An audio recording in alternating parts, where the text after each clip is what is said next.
So in the last class we did the following. We took the 5 transistor op amp. So let me quickly draw that.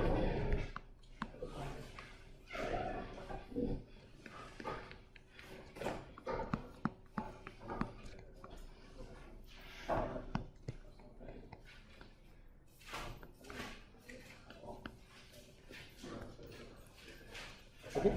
So again, what is the small signal differential mode gain for this fellow? Or let me first label the transistors: M1, M2, M3, M4, M0. What is the small signal differential mode gain for this fellow? Gm of which transistor? M? Yeah, M1 or M2, nothing, anything is fine. Times RDS of? Yeah, RDS 4. Again, if you take the, yeah, you will find that it is also in parallel with the RDS of the NMOS. This was an exercise you work out and verify. To increase the DC gain of the op amp, what did we do in the last class? We got some gain from this. We basically it's not cascode, it's cascading. Cascading is putting multiple things in series. Okay. So we decided to put another common source amplifier, basically another amplifier after this to increase the gain. We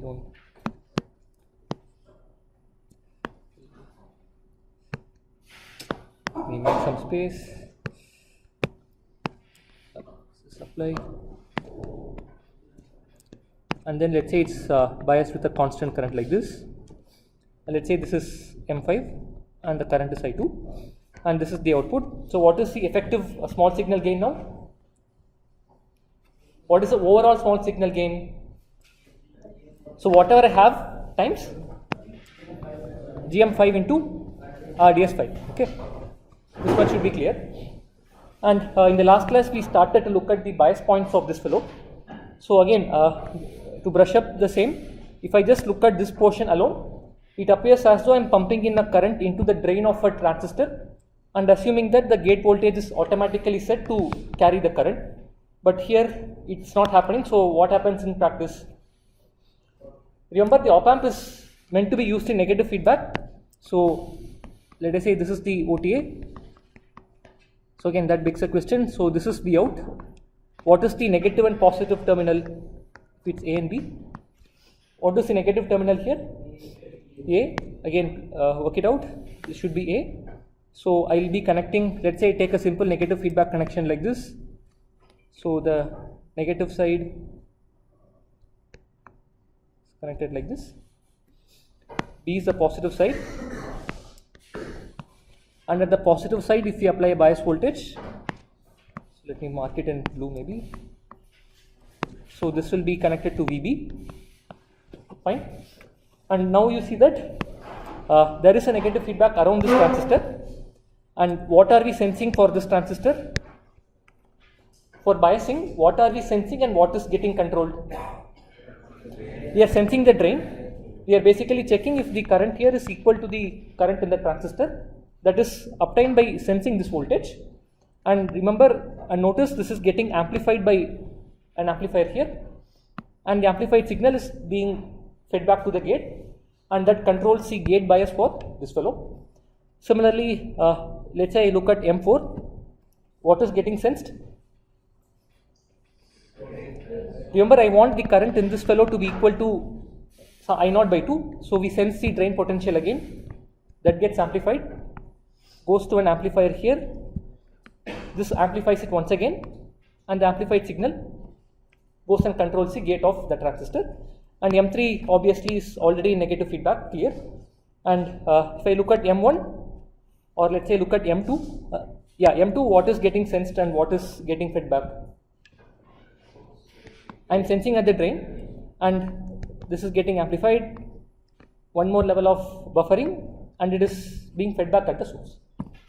So in this way we have some kind of negative feedback setting the proper DC bias current and voltages for all transistors in this op amp. Okay. So now let's take some numbers and see what's happening. I'll take 1.8 volt supply to, so that I think this is the same number that is given for your project also. So let us say I assume that all the transistors have the same gate to source voltage of 0.5 volts and the threshold voltage of all transistors is 0.4 volts. Some assumption just for some quick back of the calculation. And let us say the bias voltage I feed it to the positive terminal here, that is at half the supply, 0.9 volts.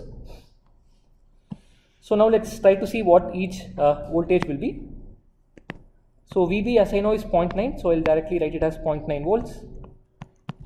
Fine. And what can you say about this terminal? What will be the DC potential at this terminal? The gate of M1?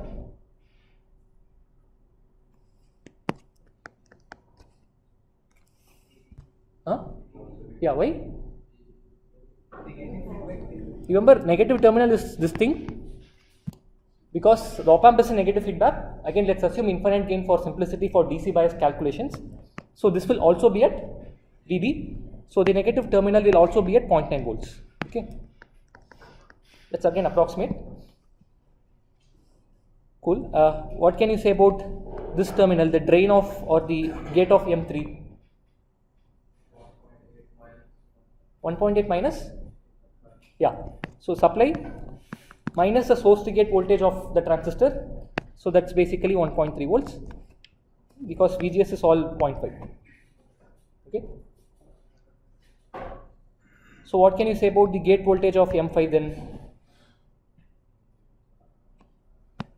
What will be gate voltage of M5? I mean, what did I assume for all VGS? Huh? 0.5. So what should be the gate voltage of M5? 0.5. Okay.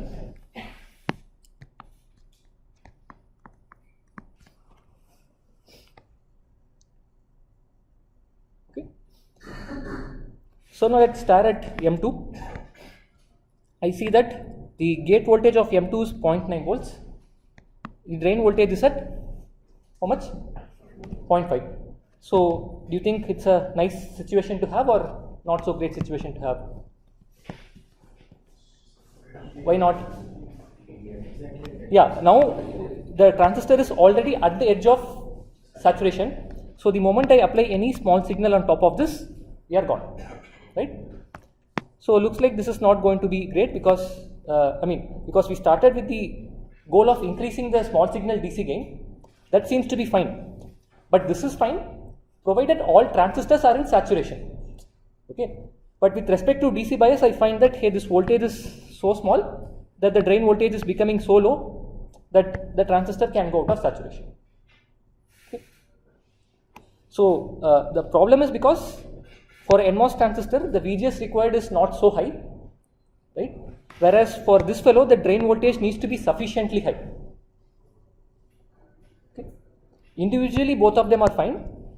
The issue is that the DC bias required at the input of the second stage is not compatible with whatever DC potential you have at the output of the previous stage. Okay. It's just not a good combination. So it's like, mixing biryani with Pepsi and eating. I mean, individually biryani is good, Pepsi is good, but if you mix the two and eat, I'm sure it's going to be horrible. Okay. So individually it's okay, but when you mix them, it's not good. So what do you suggest we can do? Is there some solution you have in mind? If you put a voltage buffer, what will that do? Whatever voltage we at the drain of it will be mirrored and Divided? Mirrored? No. The thing is, if I use a NMOS here, the gate voltage will be small. Now I want a larger voltage here, right? And let's say you can let us say do something, but is there some other simpler fix? See, why did we add this stage here? Why did we add this guy here? Increase again. So increase again, what did we decide to do? We wanted to put a common source stage, right? Now we decided to use an NMOS common source stage. And I find that the NMOS input needs to be small for it to be in saturation. So can you think of another common source amplifier for which the required input voltage needs to be sufficiently high? Which if you use a PMOS transistor, for a PMOS transistor the gate should be, I mean, VDD minus something, correct? So that will be sufficiently high, you might be okay. So let's try to do that. So basically, instead of putting an NMOS, that is basically mixing, Pepsi into biryani, you put some onion raita into biryani and eat, right? That's all. So let's say I use this color. I have a PMOS transistor as the second stage. So this is now going here, and then I have a current source here. Then yours. So let's say this is the feedback.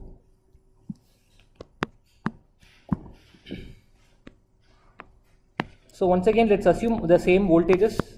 Gate to source voltage of all transistors is, let us say, 0.5.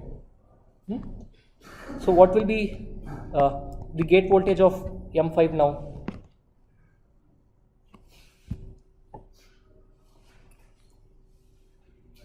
VDD minus how much? Final number 1.3. And 1.3 you see is sufficiently high voltage for the drain voltage of M2. So things will be set properly. Is that okay?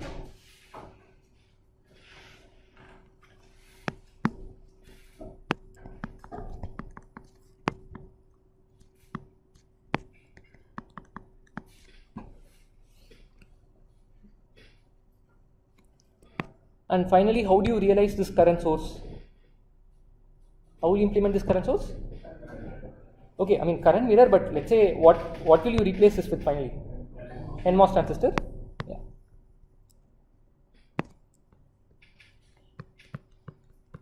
So I can basically mirror the gate voltage like this. I will size this transistor accordingly so that the current in this transistor is whatever you need. Okay, I can size the transistor so that this current is I0 and this current is say I2. Let's call this M6.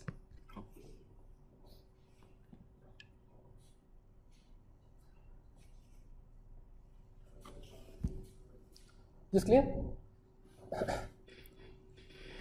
So this is how we make what is called a two-stage op-amp or two-stage OTA, I will say.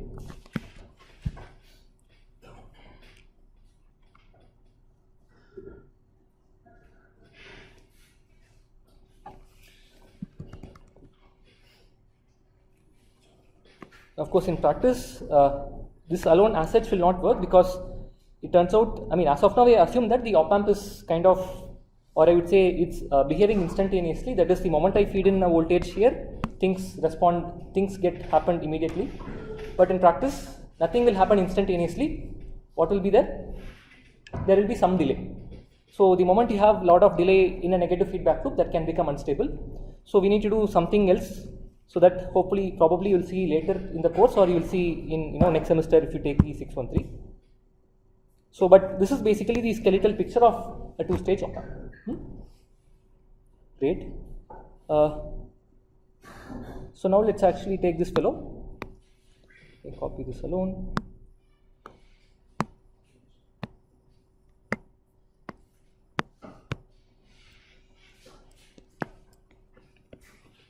So now let us say you are deciding to sell this as an op-amp and the customer needs to find out what is the range of input voltages he or she can apply when it is used in negative feedback loop. So for that, what are the two parameters you have to specify for the op-amp?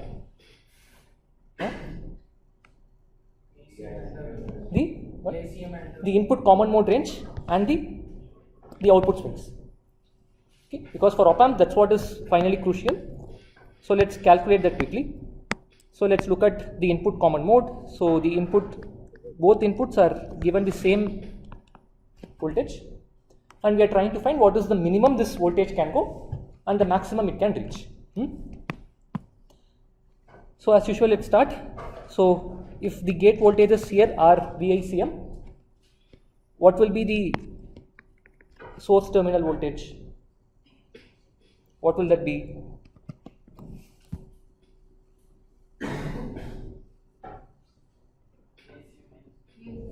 Yeah, again, remember there is a negative feedback because of this biasing scheme. So the current here is I0 by 2. So we need to sustain a particular gate to source voltage across it. It's the same old we saw, VICM minus VGS of M1 or M2 when biased at a current of I0 by 2. So if VICM starts to decrease, which transistor can go out of saturation? VICM is reducing. So which transistor here can go out of saturation? M0, right? Because if VICM reduces, this voltage reduces. That is the drain voltage of M0. And what is the minimum voltage? This voltage can go to the VGS minus VTH of this transistor. That is what we call as the overdrive. So if I just look at VICM, so the drain voltage here is VICM minus whatever VGS1 at a current I0 by 2. This is the drain voltage. This minimum it can go is the overdrive voltage of M0 at a current I0. Fine. So what is the lower limit on VICM?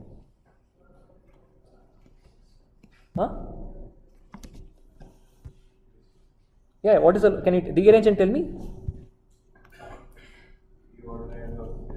Yeah, the overdrive of M0 at a current I0. I mean, basically we just rearranging this to get the inequality on VICM, right? That's it. And plus VGS1 at a current I0. Okay, that is a lower limit on VICM.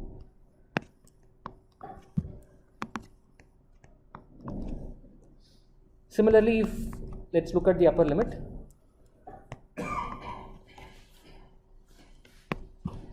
Lower limit is okay. So now let us see what happens if VICM starts to increase. If VICM increases, the gate voltage of both M1 and M2 starts to increase. So what can go out of saturation? M1 and M2, right? So let's look at the drain voltage here. What is this drain voltage? VDD minus VSG of M3 at whatever current, that's okay. So the gate, what is the maximum it can go to? I mean, we know the drain voltage. At the max, what can be the gate voltage? One threshold higher than the gate voltage. So that is the maximum. So we can write it directly. It is VDD minus VSG3 at whatever current plus the threshold voltage of. Okay.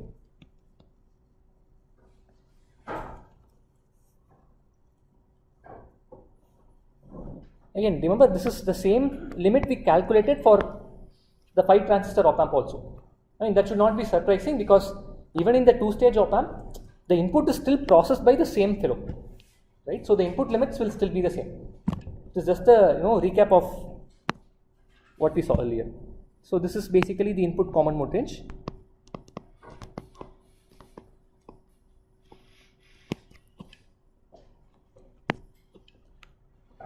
Similarly, let's calculate the output swing limits. Let's look at the output limits.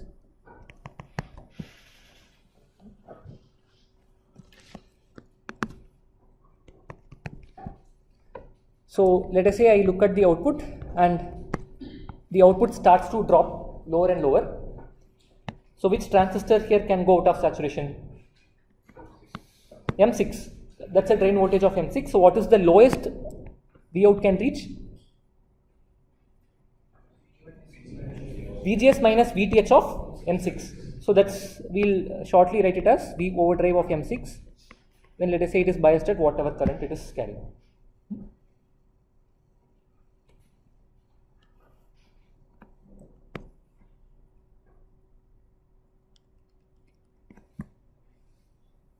Similarly, if Vout starts to increase, which transistor can go out of saturation? M5. So what is the maximum Vout can reach? One threshold higher than the gate voltage, right? And the gate voltage is essentially VDD minus VSG5. That is the gate voltage plus one threshold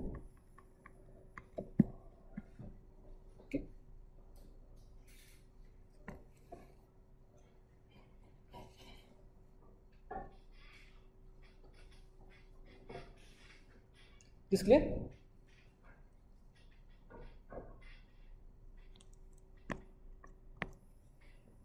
So now if you, compare the output swing limits we had for the 5 transistor op amp. Let me see if I can go to the page. Output limit. Yeah, this is the output limit we had. So here you notice that for the 5 transistor op amp, the minimum Vout can reach is dependent on the input common mode voltage, right? Or loosely speaking, I need to ensure 2 VDS drops for 2 transistors. That's the lowest we can have, right? Whereas in the 2-stage op amp, the lowest it can go is limited by only 1 transistor. So this will be much lower than what you had for only this, right? Because if you just look at this as the op amp alone, the output I have to make sure there is sufficient VDS for 2 transistors, correct? Whereas here I am limited only by 1 of them. On the upper end, it will be the same, okay? Because upper end you are limited still by only 1 transistor. So in practice, many times you will find that the output cannot exactly reach VDD and ground. So there will be some margin from the supply rails so that things are all in saturation. Same is the case for the input common mode range. Okay. But in practice, we can actually come up with some circuit techniques to have a case wherein the output and the input range can go from 0 to VDD. So they are called rail to rail op amps. So a lot of commercial op amps will allow you to go from 0 to VDD. So again, in advanced courses, you will learn about how to make these things. Okay. Great. So this is fine. So hopefully now if I give you the swing, input common mode range and output swing limits, and I tell you what is the feedback configuration I have for my op amp, you should be able to work out what is the limits on each voltage, right? That you should be able to do now. Okay. Again, we saw it in the last class, so please check it. Great. So let's see if I have copied this, or I'll copy it again. Let me erase all this. So this is now our final op amp, and with this we can get basically a gain of the order of GM R naught of this times GM R naught of this, which can be reasonably large for some cases. Okay, and this portion, do you think it is realizing a voltage controlled voltage source or voltage controlled current source? Voltage controlled voltage source. Why? Okay, so he's saying we are applying voltage, getting in voltage, so it's voltage controlled voltage source. I mean, doesn't look that harmless. So what are the, I mean, let us say I give you a block box and ask you if it's a VCVS or whatever control source is it. What will be the test you will do? Input resistance, output resistance, blah blah blah. So what should be the output resistance for a VCVS? It's a voltage source. Ideal voltage source has 0 output resistance. What is the output resistance of this? RDS of 5 parallel RDS 6. And by the way, you want this RDS to be small or large? Large or small? Why large? You want to have a high gain. Fine. So basically, so what do you think this is now? Yeah, voltage control. Again, remember we have been making OTA. Okay. Right. The main difference is here the R out. Ideally, the R out tends to infinity. So this is indeed a voltage controlled current source, and as I mentioned many times on chip, when we make big systems, we don't worry about it, we just use a OTA and move on. So let me write this. This is essentially a voltage controlled current source. Okay.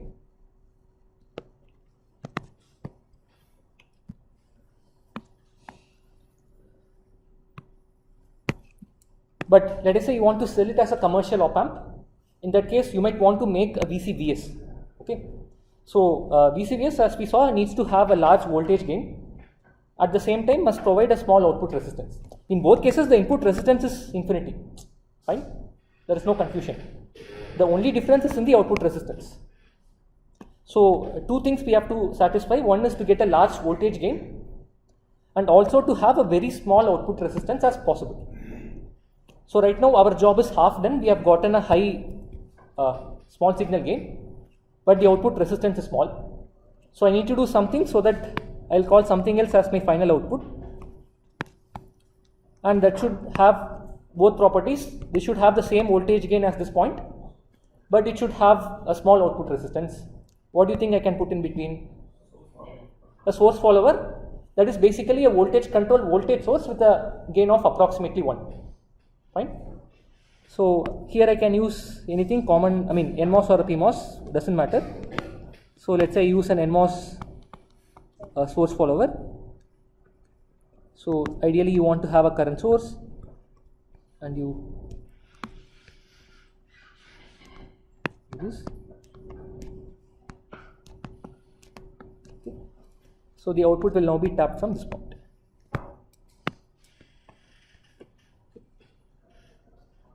And of course the current source for biasing will also be realized using NMOS transistor. So you can once again mirror from the same current mirror structure.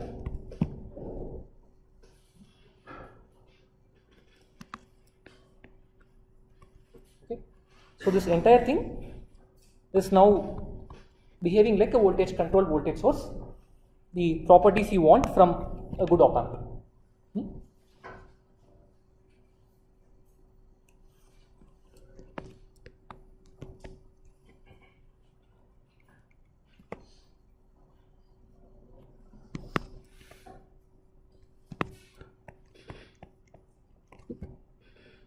Cool.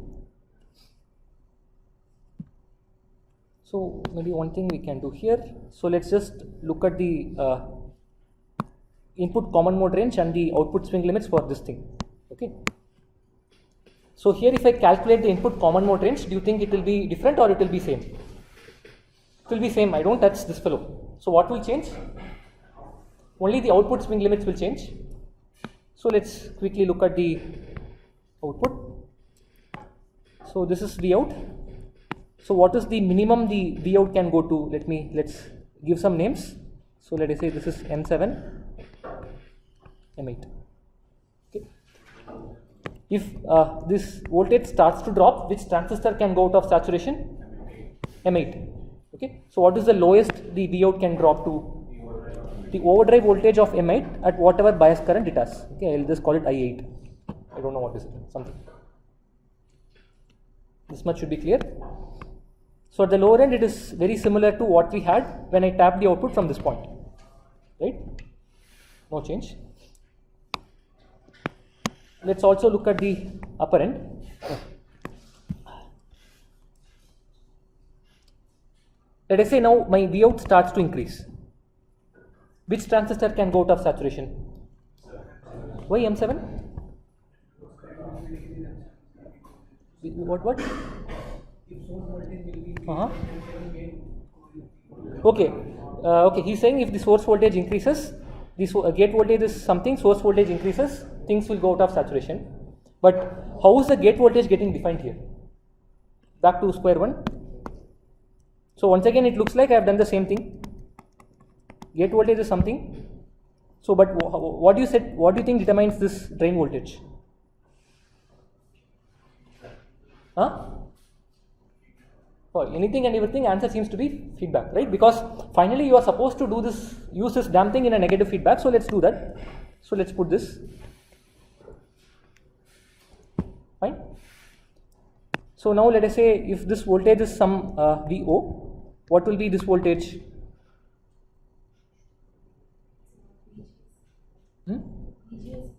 VO plus VGS of M7 at whatever current it carries, I8 let us say. Okay. So the moment V out changes, remember this is biased with a constant current, right? So once again we are basically feeding from the source and sensing from the source, feeding back at the gate. That's how the bias is set. Is this clear? So feeding from the source, we give it to an amplifier, one more amplifier, and go and control the gate. So now tell me, if my Vout starts to increase, what will have issues? Vout increases. So what can you say about this voltage? That will start to increase. So which can go out of saturation? This drain voltage increases, right? This drain voltage is connected to two transistors, M5, M6. Which one will have issues? So what is the maximum that can go to? The drain, let's write it here. The drain voltage of M5 is Vout plus VGS7. I will not write the currents to reduce clutter. This is drain voltage, right? And the gate voltage is, what is the gate voltage here? What will be this voltage? VDD minus VSG5 at the bias current of this I2. Again, once again, notice that this bias is set by the negative feedback. Okay, you sense the drain. For this transistor, if you notice, we are sensing at the drain. That is getting buffered here. That is going to an amplifier. And that is going back and driving the gate. Is this clear? So please recognize how each transistor is properly regulated and biased to carry the required current. That's what is crucial to determine these things. So now, this is the gate voltage. What is the maximum, what is the limit here? Let me write the gate voltage. VSG5, just VSG5, okay. So what is the maximum drain voltage can go to? It is a NMOS transistor or a PMOS transistor? For a PMOS transistor, what is the limit on the drain voltage? It can go one threshold above the gate voltage, okay. That's the maximum it can go to. Right? So let's plug in the numbers. So I have Vout, drain voltage is Vout plus VGS7. Fine. This is less than VG5, which is VDD minus VSG5. This is basically threshold voltage of M5, okay, plus VTH5. Okay. So can rearrange this and then find Vout at the max can reach VDD minus VSG5 plus VTH5 minus VGS7. Okay.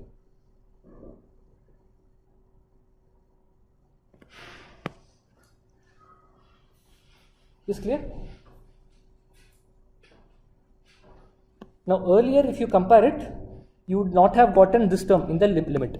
That is, when I didn't have this VCVS, when I didn't have the source follower and claimed this as my final output of the op amp, the maximum output can go would have been this much.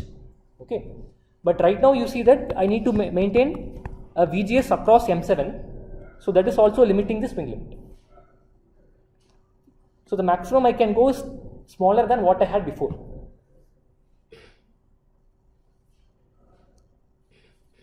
So this is one reason where on chip we try to avoid using VCVS, because when the supply voltages are very small, let us say you look at 1 volt supply where VGS is, let us say, 0.4 volts, you are reducing the maximum we can go by 0.4 volt. That's quite a lot, right? Otherwise, let us say, if I look at these numbers, again let's take some number, supply is 1 volt, source to gate voltage is, let us say, 0.4 volt, threshold is, let us say, 0.3 volt. Okay. So when I didn't have the source follower stage, maximum I could have gone is this much, right? And that is essentially how much? 0.9. That is very close to the supply. Now when I have the source follower also, I seem to be limited by this additional VGS7. So that is basically minus 0.4. So I can go to only 0.5. So this is one reason why on chip we try to avoid it unless it is absolutely essential. But when you are selling commercial op amps, supply voltages are 10 volts, 15 volts. It's okay. A 1 volt reduction might not be a problem. Cool. This clear?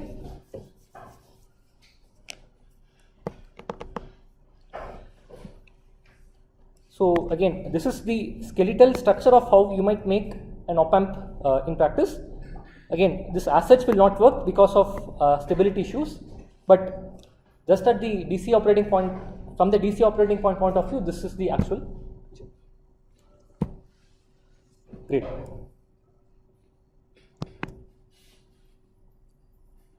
And again, just to remind you, why are we making op-amps with infinitely large gain?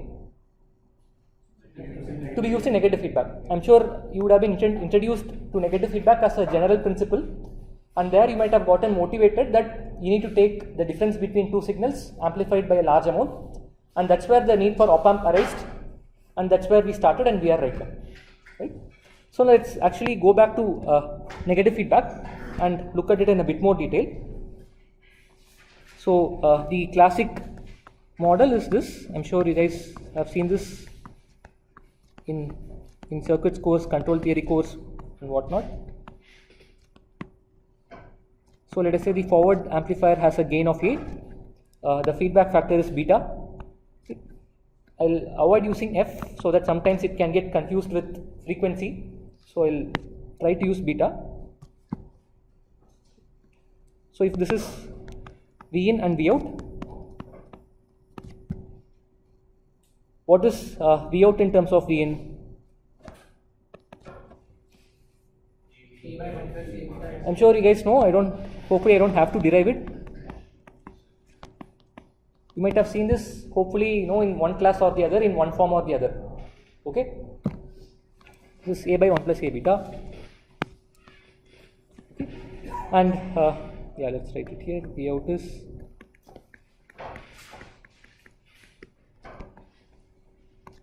in this. What is A beta? What is it called? It's not open loop gain, it is called the loop gain. Okay. So please understand, the open loop gain is essentially only this. Okay. Open loop gain means when I don't have the feedback. Let us say this thing is not there. I don't put any feedback. I feed in a signal. What do I get here? That is A times Vi. That is open loop gain. But what A beta is loop gain. Okay. Loop gain is basically let's write this. This is loop gain. I'll call it L. And how do you find the loop gain, by the way? Yeah, before breaking, what do you do to V in? You de-energize all the excitations. So if it's a voltage source, you short the voltage source. If it's a current source, you open the current source. Okay. So here it's voltage. So let's say I short this. And then what do I do to find the loop gain? You can break the loop. Since this is a block diagram model, I can break the loop anywhere. So, and then let us say inject, I apply a test voltage here and I see what returns back here. Right? If I excite this node with a test voltage A, Vt, what will be this node A Vt? So this will be A beta Vt. What will be the return voltage then? Minus A beta times this. And of course, loop gain is defined as the negative of this quantity, so that you don't have to deal with negative signs, so that we are always positive. So this is defined as the negative of this.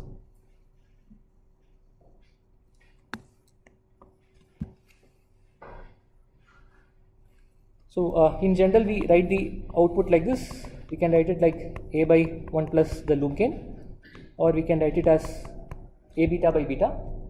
I'm sure you have seen this, 1 by beta times. Correct.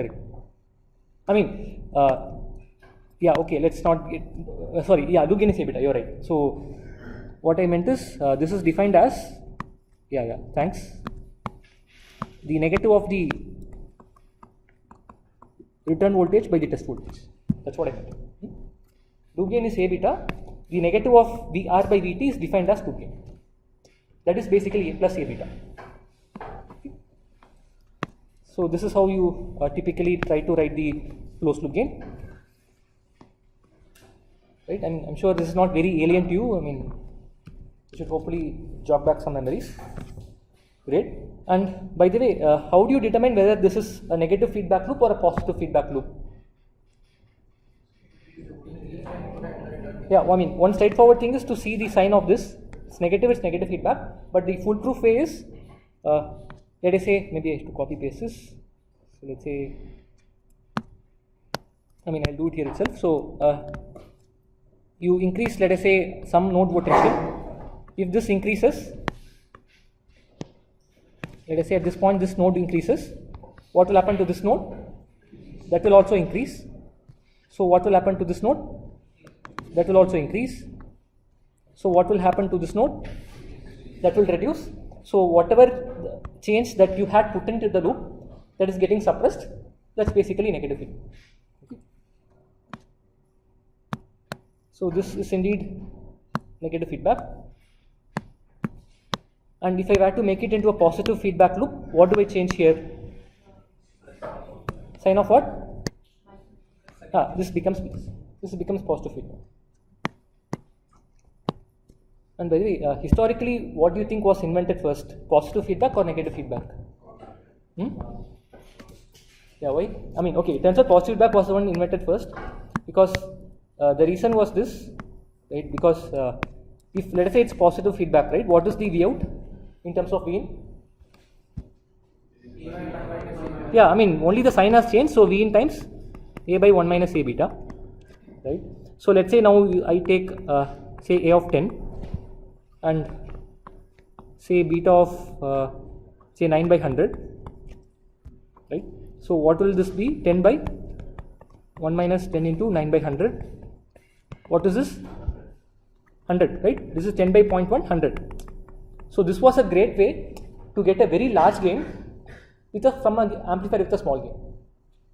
So this was a thought process with which Armstrong came up with this positive feedback. And this was well before moon landing, before Armstrong landed on the moon. And by the way, this Armstrong is different from the other Armstrong. Just that both have the same name. They went to gym and made their Armstrong. So anyways, this was the reason why it was done. But tell me, why don't we do this in practice?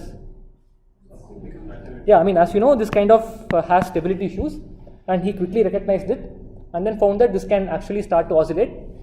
And if it starts to oscillate, he decided, okay, if it's oscillating, I'll make it an oscillator. Okay. So he made an oscillator, probably one of the very early oscillators using this positive feedback, and that was used in the first or one of the very early radio receivers. So yeah, as you know, this is basically when you have positive feedback loop, it potentially can become oscillatory or unstable. It cannot guarantee stability, and simply because, again, if things were all ideal like this, right?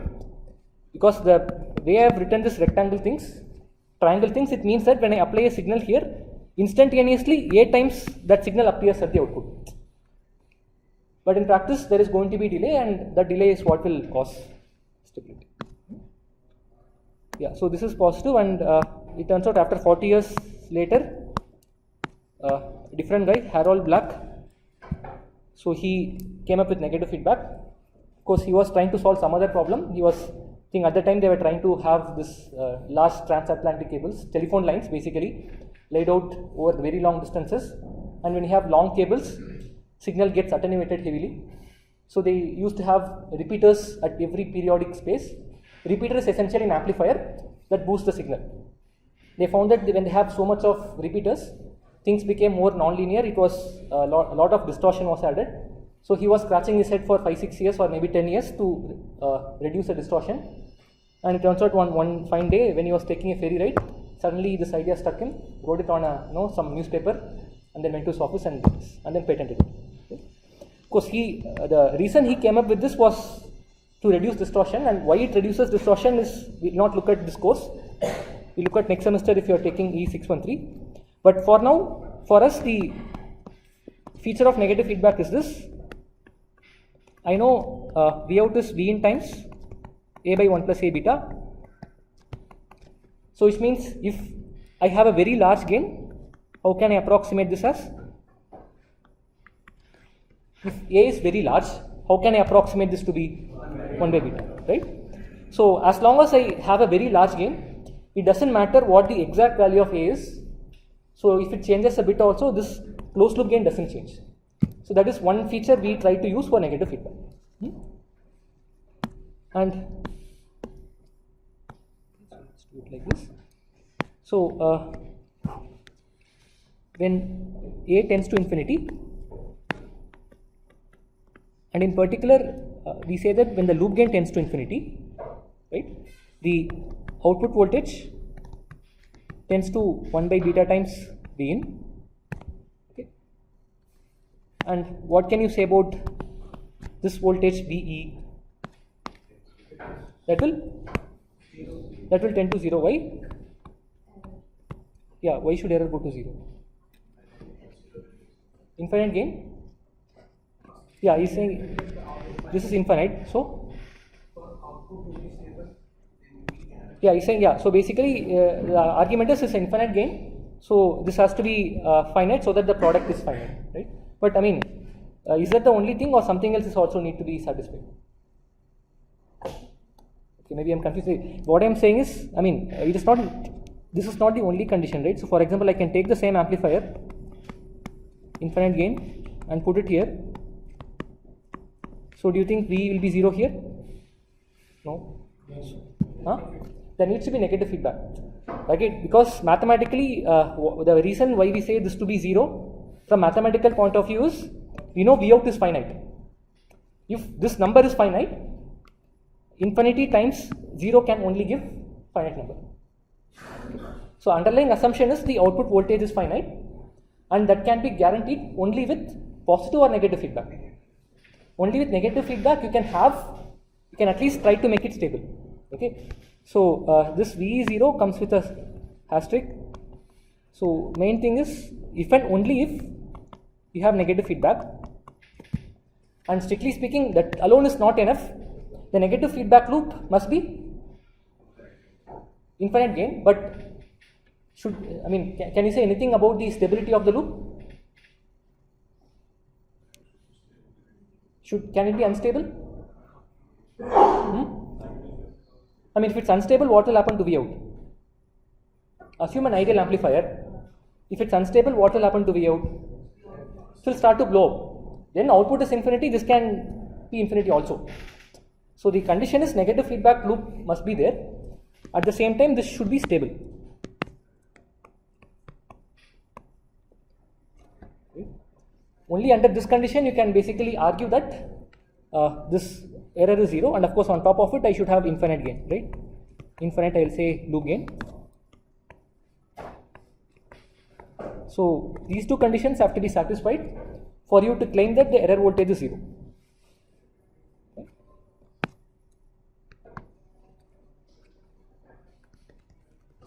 And yeah, this basically is the virtual ground you might have learned is essentially a special case of this principle, right?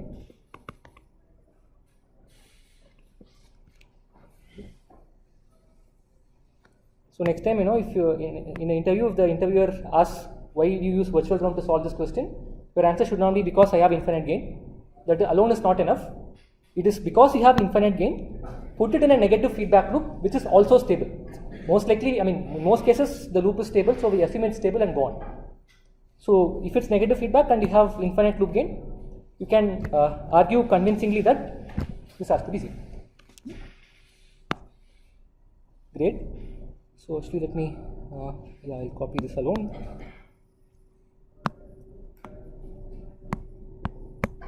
Okay.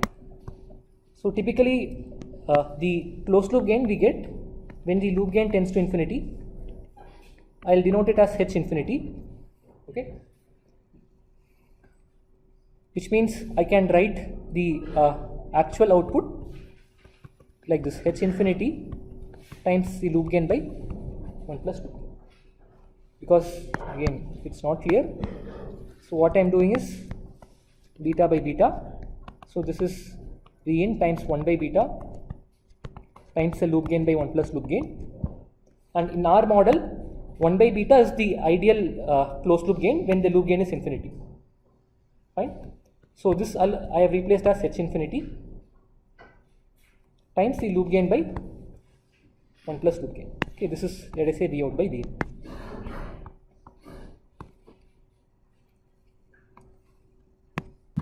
So essentially H infinity is the ideal gain you want when you are making the negative feedback loop, right? That is the main specification you would have had while designing this loop, because you started with you would have started to realize some particular gain, and in that process you have a loop gain, blah blah blah. Is this argument okay? So that's the reason we try to write the gain in this form. And also in practice it is easy to find the closed loop gain this way, because let's take an example. So yeah, let's take this one.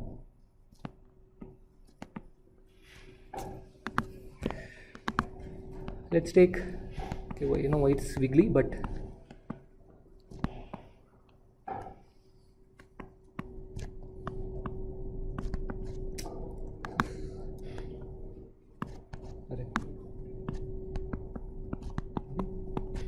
so this is first of all a negative feedback or positive feedback? Fine. I mean, it is not because the output is fed back to the negative terminal. Okay, you kind of break the loop and verify it's negative. So here let's try to write the V out, assuming the op amp has finite gain. So I know that our model says it is h infinity times loop gain by 1 plus loop gain. Okay. And what is h infinity here? H infinity is essentially the closed loop gain you get when the controlled source's controlling parameter tends to infinity. For example, in this case, the VCVS, we'll assume that it has infinitely large gain. Then what is the ideal value of H infinity? R2 by R1 or something else? 1 plus R2 by R1. I mean, this is what kind of amplifier is this? Inverting amplifier. So it is minus. Right? So this is the first part. Next we have to do the loop gain. For the loop gain, I'll short the independent voltage sources. Let's say I break the loop here. Make some space, or maybe I don't make space. Let us say I feed some voltage here, V test. I'll find what is the return voltage. So what is the return voltage in terms of the applied test voltage? Can you tell me quickly?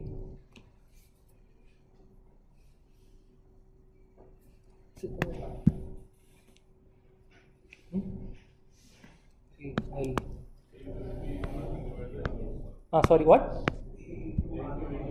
It's partially correct. Something is missing. Can you check carefully? Yeah, I mean, it's partially correct, but can you check it carefully? A into, but I'm saying this is not completely correct. Something is missing. Yeah, that's what. This is not fully correct. Something is missing. Can you check very carefully? This is clear? I'm feeding to the inverting terminal. So this potential is minus A times V test. This minus A times V test is getting divided between R2 and R1. That resistive division is what you want. So again, our loop gain was defined as negative of this thing. So what is the loop gain? AR1 by. So now we can basically directly write what is the closed loop gain. It is minus, the closed loop gain is minus R2 by R1 times this thing, the loop gain by 1 plus loop gain. Right? So you can actually work out it by plain KCL and convince yourself that this is what you get. But this way you can quickly get the results.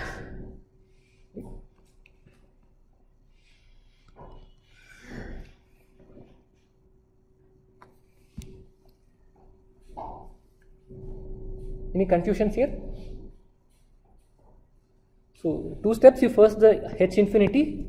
I have defined H infinity as the ideal value or the ideal gain of the negative feedback loop. You obtain that by tending the controlling parameter of the control source to infinity. Okay, that's how I am saying. It's a VCVS, so you tend the voltage gain to infinity and find what is the gain, closed loop gain, that is H infinity. And then you find the loop gain by breaking the loop and then seeing what returns back, and then you get this. Cool. So let's just look at one more example because I want to make another important point. Shall I move on? So I'll move on. So I'll repeat the same thing, but this time not with an op amp, because most of the times we don't deal with voltage control voltage source. We have VCCS, right? We'll make some space here. I'll make the same inverting amplifier with the VCCS.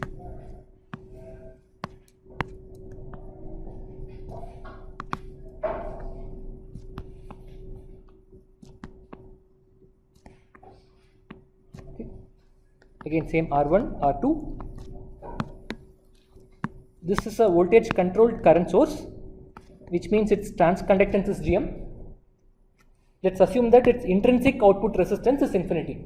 It has only GM, okay, which means the current that is coming out of this thing is GM times the positive minus the negative terminal voltage. That's all. Same thing as the op amp, just that here instead of the voltage, the current flowing out of this fellow is getting fixed. So let's repeat the calculations. So I am trying to find H infinity. Again, let me write it as according to our model. This is the closed loop gain expression, and to find H infinity, I'll tend the controlling parameter of the control source to infinity. In this case, I'll tend GM to infinity. Okay. So what will be the closed loop gain then?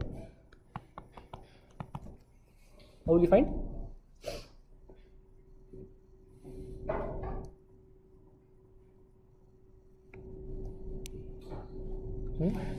Yeah, why? Yeah, again the same argument, right? GM is infinity. I know this is negative feedback loop, so things are all stable. All voltages are finite, all currents are finite. So the current out of this fellow is finite, which means the difference must be 0. So which means once again virtual ground principle, this is 0, then it is the same. Okay. In fact, an ideal op amp can be mimicked by any kind of control source by tending that controlled parameter to infinity. Okay. So this is same, nothing changed. So can you tell me what is the loop gain? So again for loop gain, let's break here. I'll ground this fellow, or actually let me have a copy of this. Don't want to unnecessarily use this. So if I'm finding the loop gain, I'm de-energizing the independent voltage source. I'll do the same thing. I'll break the loop at the same point as before. Test voltage, return voltage. Can you tell me what is the loop gain?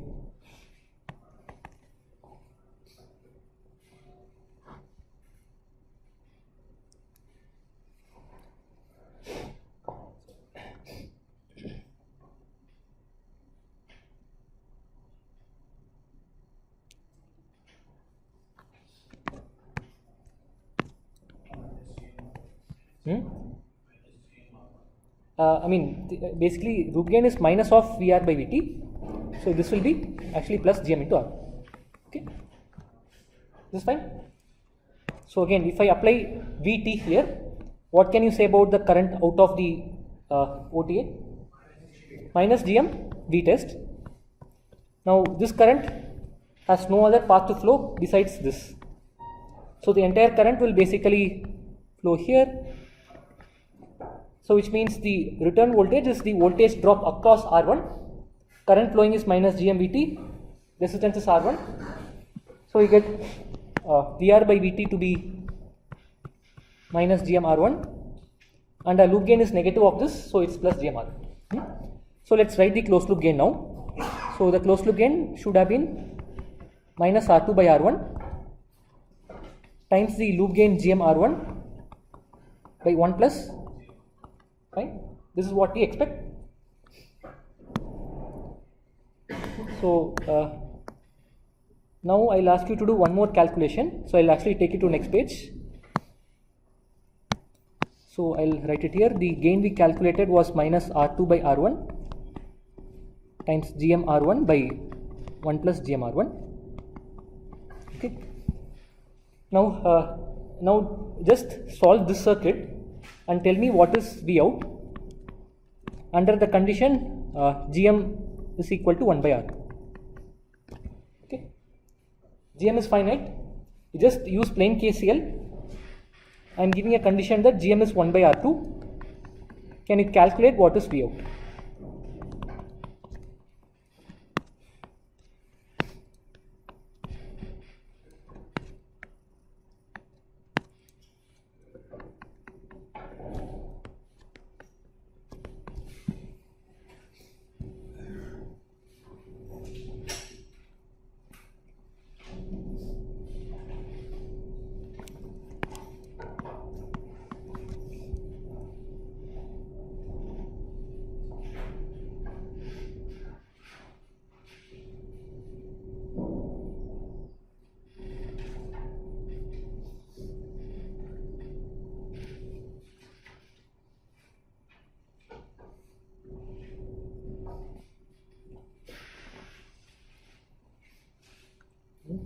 What do you get?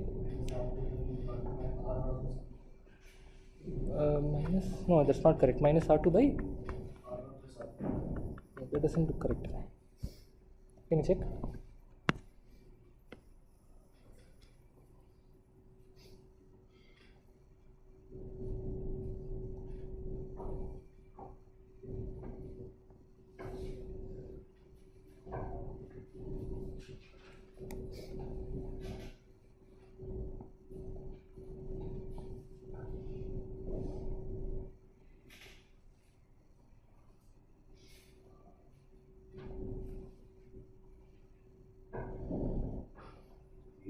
Huh? He's saying 0. Oh, interesting. Any other answer? Sinan getting infinity? 0?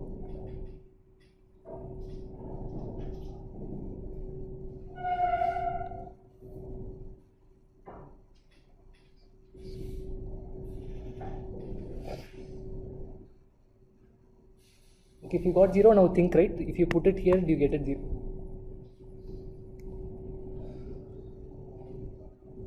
Were you guys able to solve it? What did you get? R2 by 1 plus R1 plus R2. Okay, let's quickly do it, right? Okay, let's quickly do it, right? See, I am trying to find V out. How many nodes are there in the circuit? 2 nodes. I mean, one is a reference node, forget it, 2 nodes. I'm interested to find V out. At which node I'll apply KCL?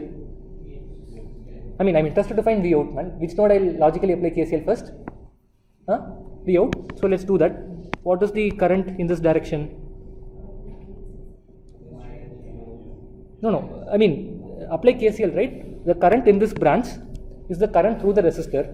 Voltage is V out, Vx. What is the current? V out minus Vx by R2 plus what is this current?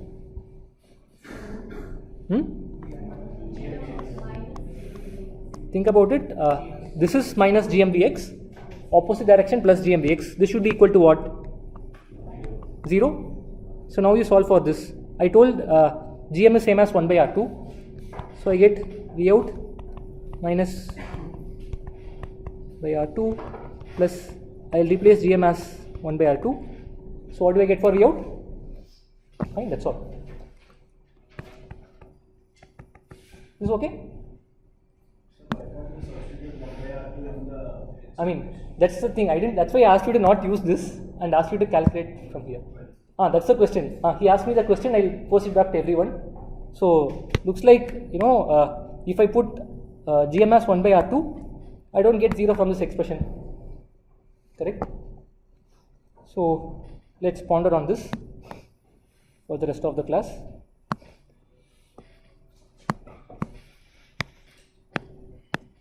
So this is what we thought the gain should be, right? And why did we come to this conclusion that the gain must be this? How did we even arrive at this result actually? We actually computed the gain for an ideal negative feedback loop. So let's take that. Yeah, here it is.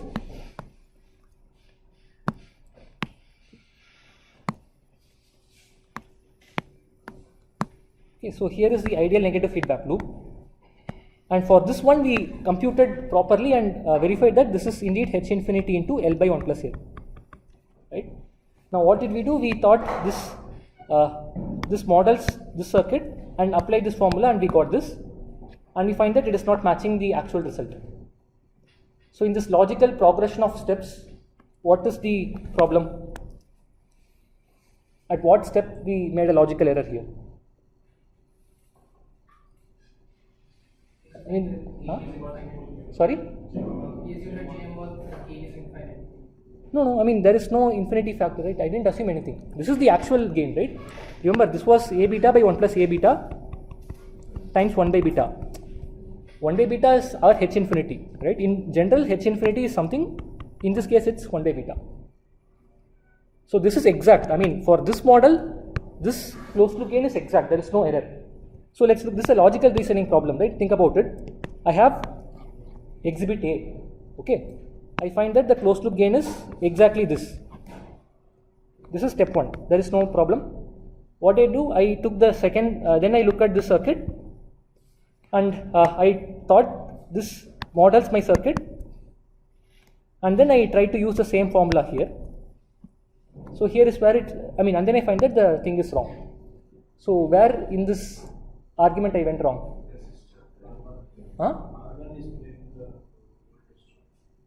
I mean, let's not even go into circuit details. Think about as a logical reasoning. Huh? But it's a negative feedback, right? So, I mean, the point is, see, for this system, this is correct, right? My problem was in assuming that this properly models the system. Okay. Sorry? No, you try for a current also, right? Nothing will change. Loop gain is not unity. I mean, let's not jump into conclusions. This is loop gain is correct. There is nothing wrong in loop gain. The problem is this doesn't model exactly this circuit. Okay. That's a simple logical reason. Let's not even get into circuit technicalities. Point 1, I mean, this is basically a logical problem, right? In one step, I'm saying this is one system. I know this is the gain, no error. Then I have this circuit.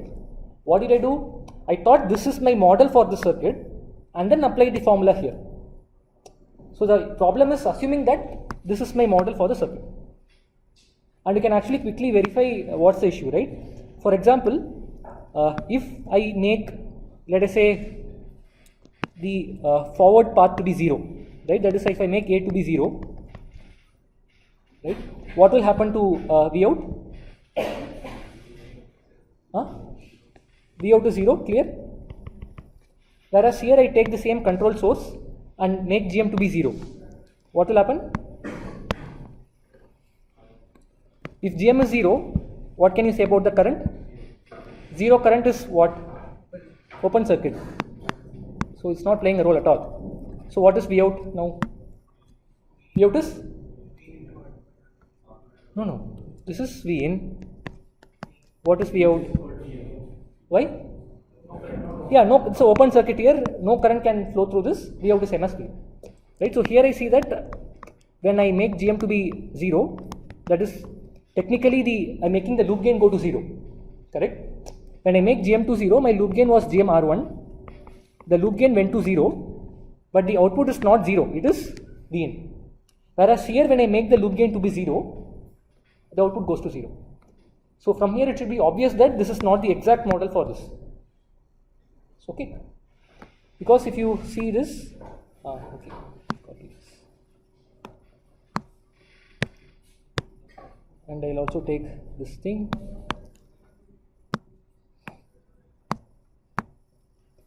So if I look at these two, if I see here, right, I have, even if this is not active, I can have a path for V in to appear at the V out, right?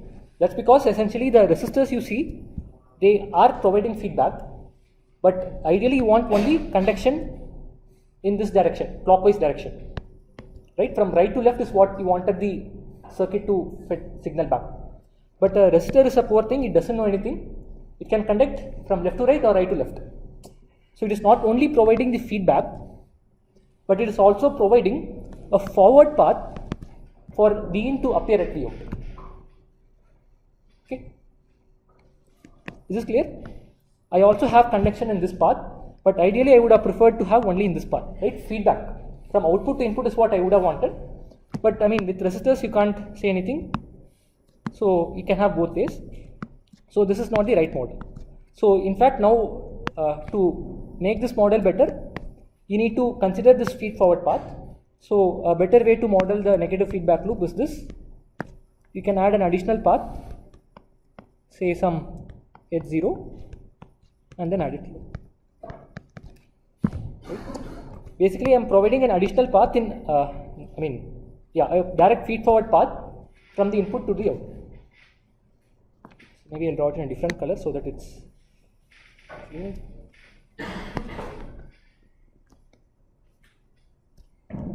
Let us say this is some H0, this. So now can you tell me what is exact Vout? I mean earlier when I had only the white portion of the system, I knew for a fact Vout was H infinity times L by 1 plus L. Now I also have a portion in yellow. Because of that, can you tell me what is the additional term I'll have? It's not just H0. Can you look carefully? Can you calculate and tell me? I mean, think of it like superposition. I have Vin applied here and here. I found the response when Vin was applied here. That is written. So you ground this, assume Vin only here and find what is Vout. Can you work out and tell me? Let's look at it and wrap up today.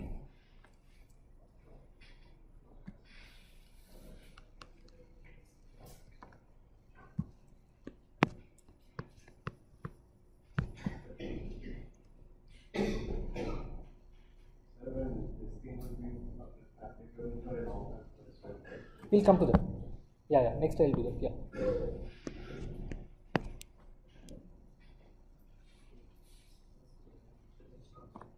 It's not just H0. Can you see carefully?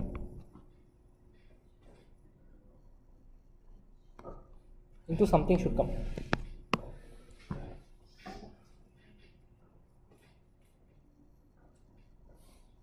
Okay, has everyone taken a course on control theory? Someone who has not taken a control theory course? No? Everyone has taken control theory. If you have a loop like this, how will you find the thing? If I have something H1, H2, how do you find the output from V into Vout usually? This is a forward gain by the loop gain, 1 plus loop gain, right? So here, this signal is what? What is the signal? H0 times Vin. Okay. So what I'm saying is this is not there. Okay. This is not there at all. I'm only taking Vin here. So the signal added is H0 Vin. So I need to find the forward path from this input to the output. What is the forward gain from this point to the output? Forward gain is basically when the feedback is not there, right? What will be the output? H0, fine. This is the forward gain divided by 1 plus loop gain. What is 1 plus loop gain? That's all. This is what you should have gotten. Okay. Again, you can work out with all the loop things. You will find this is what it is. Okay. So this is a general model for a proper negative feedback. So here let's look at just one thing. So here I know how to find H infinity, right? H infinity is when the forward gain is infinity, or I take the control source and tend the controlling parameter to infinity. I know how to find loop gain.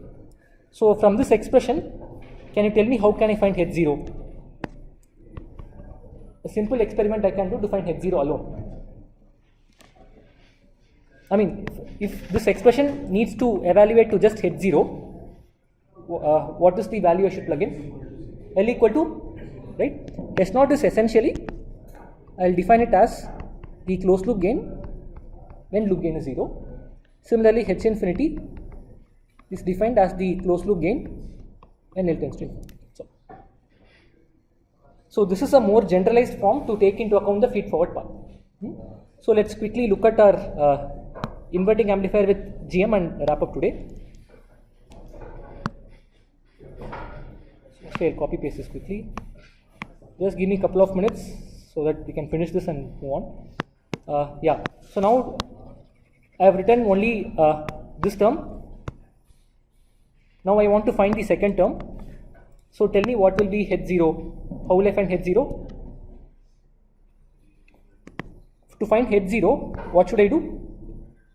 I'll make the loop gain to 0. In particular, I'll take the controlling source, make its controlling parameter to 0. That is, I'll make GM 0.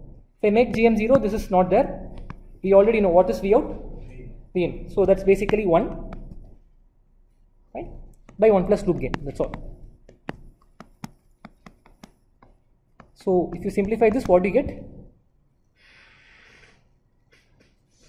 Should get 1 minus GMR2 by 1 plus. Okay. So this is the actual closed loop gain for this circuit, and here you can obviously notice if GM is equal to 1 by R2, I think this completely drops to 0.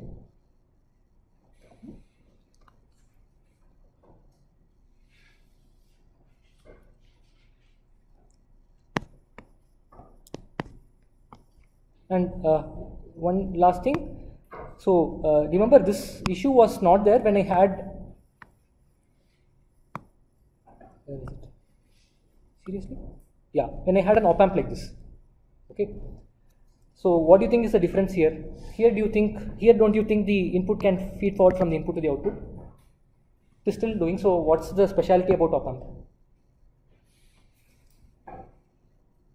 When I use an op amp, what kind of control source it is? Voltage control? Voltage source. It is a voltage source, right? So it doesn't matter what is getting conducted in the forward path. It will make this voltage equal to whatever this voltage times A, right? So although technically speaking there are two parts, one through the op amp, one through the resistors for the input to appear at the output. But this guy is a voltage source. It's an elephant standing there and making sure the voltage is constant.